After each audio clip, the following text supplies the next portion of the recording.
एकनाथ शिंदेंचा उद्धव ठाकरेंना मोठा धक्का, साळवींकडनं उबाठाच्या उपनेतेपदाचा राजीनामा. राजन साळवी आज शिवसेनेत करणार प्रवेश. ऑपरेशन टायगरच्या पार्श्वभूमीवर आदित्य ठाकरे आज दिल्ली दौऱ्यावर. दुपारी 1:30 वाजता उबाठाच्या खासदारांसोबत करणार बैठक. महाविकास आघाडीच्या सरपंचांना निधी मिळणार नाही. ज्यांना निधी हवा असेल त्यांनी भाजपमध्ये यावं. मंत्री नितेश राणेंच्या विधानानं वाद होण्याची शक्यता. काँग्रेसला लवकरच मिळणार नवा प्रदेशाध्यक्ष. सतीश पाटील, विश्वजित कदम, अमित देशमुखांसह हर्षवर्धन सपकाळांच्या नावाची ही चर्चा. जुना प्राप्तिकर कायदा इतिहास जमा होणार. आज संसदेत अर्थमंत्री निर्मला सीतारामन नवं प्राप्तिकर विधेयक मांडणार.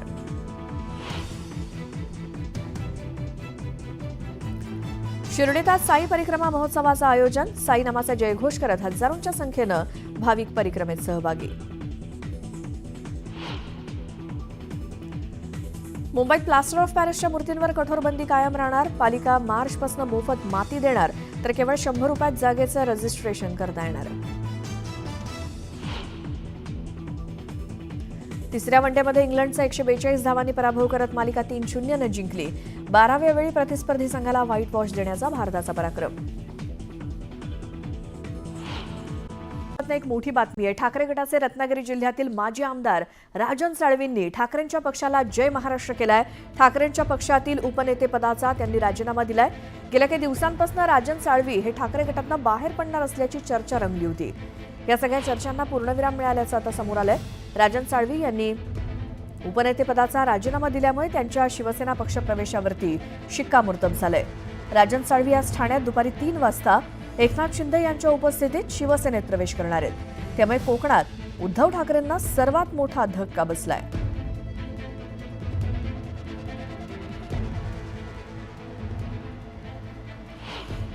जे लोक येतील त्यांचं स्वागतच आहे.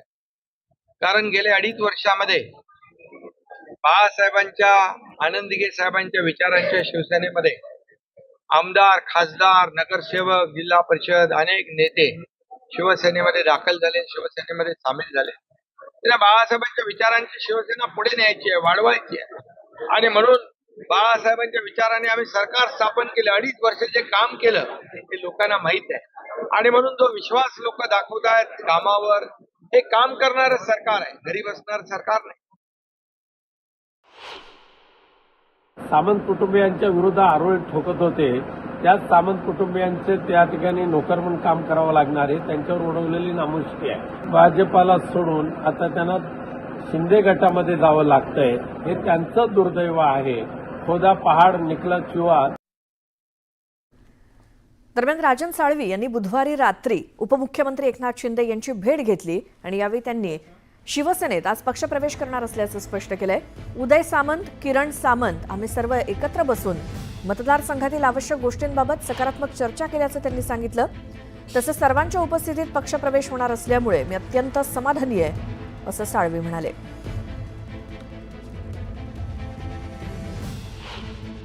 आमच्या मतदारसंघासंबंधी, जिल्ह्यासंबंधीच्या ज्या आवश्यक चर्चा होत्या त्या ठिकाणी झाल्या आणि सर्व चर्चा ह्या सकारात्मक झालेल्या आहेत. आणि त्यामुळे अत्यंत मला वाटतं सामंत बंधू सुद्धा आणि मी सुद्धा अत्यंत समाधानी आहे.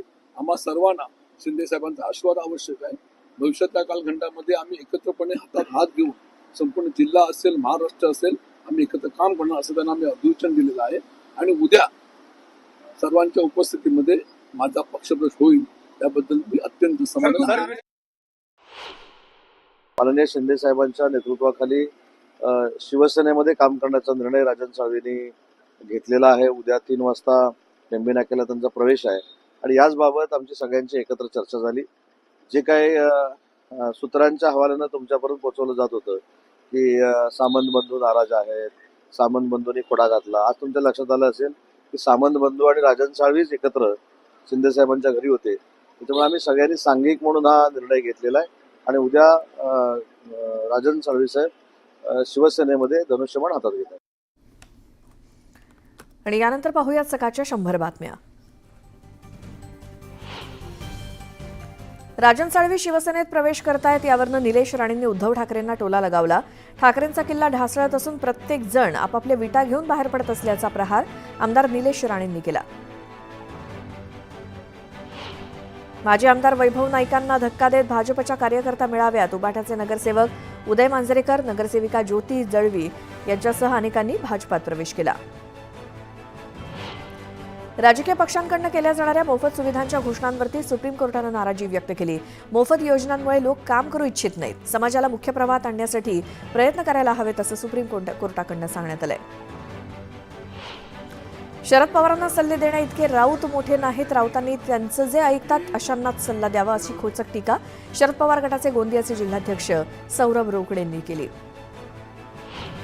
नितेश राणेंनी पुन्हा एकदा महाविकास आघाडीच्या नेत्यांना डिवचलं. महाविकास आघाडीच्या सरपंचांना निधी मिळणार नसल्याचं नितेश राणेंनी भर सभेत म्हटल्यामुळे नव्या वादाला तोंड फुटलंय. ज्यांना निधी हवा असेल त्यांनी भाजपात यावं असं थेट आव्हान त्यांनी सरपंचाला केल्यामुळे खळबळ माजली. संजय राऊत सारख्या मोठ्या माणसाचं अतिशय छोटं मन आहे. उद्धव ठाकरे यांची शिवसेना संपवण्याचा विडा संजय राऊत यांनी उचलला असल्याचं वक्तव्य सुधीर मुनगंटीवार यांनी केलं. आमचे चिरंजीव आमदार पंकज भुजबळ येवल्यातनं कुठे गेले काहीच पत्ता नाही. आम्ही काल वाट बघत होतो. आजकाल आमदारांची मुलं कोण कुठे जाईल कोण कुठे येईल याचा काही पत्ताच लागत नसल्याचं म्हणत छगन भुजबळांनी तानाजी सावंतांना टोला लगावला. त्यानंतर आणखी एक मोठी बातमी. आदित्य ठाकरे आज दिल्ली दौऱ्यावरती आहेत. ऑपरेशन टायगरच्या पार्श्वभूमीवर आदित्य ठाकरेंचा हा दिल्ली दौरा असल्याची चर्चा आहे. ते दिल्लीमध्ये इंडिया आघाडीतल्या नेत्यांची भेट घेणार आहेत. दुपारी 1:30 वाजता आदित्य ठाकरे हे उबाठाच्या खासदारांशी संवाद साधणार आहेत.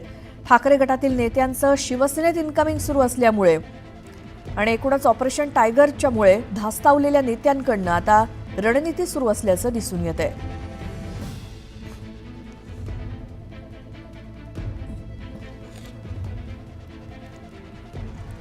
आणि आता पुन्हा पाहूया सकाळच्या 100 बातम्या.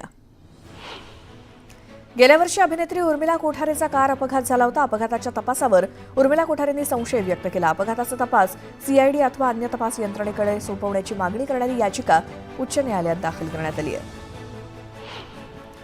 राज्याचा महसूल वाढवण्यासाठी अर्थसंकल्पात दारूवरील कर वाढवला जाण्याची शक्यता आहे.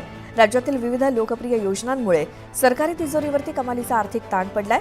त्यामुळे दारूवरील कर वाढवण्याच्या हालचाली सुरू झाल्या आहेत. शाडूच्या मूर्ती बनवण्यासाठी मुंबई महापालिकेकडनं मोफत आणि लागेल तेवढी माती मूर्ती व्यावसायिकांना उपलब्ध करून देण्यात येणार आहे.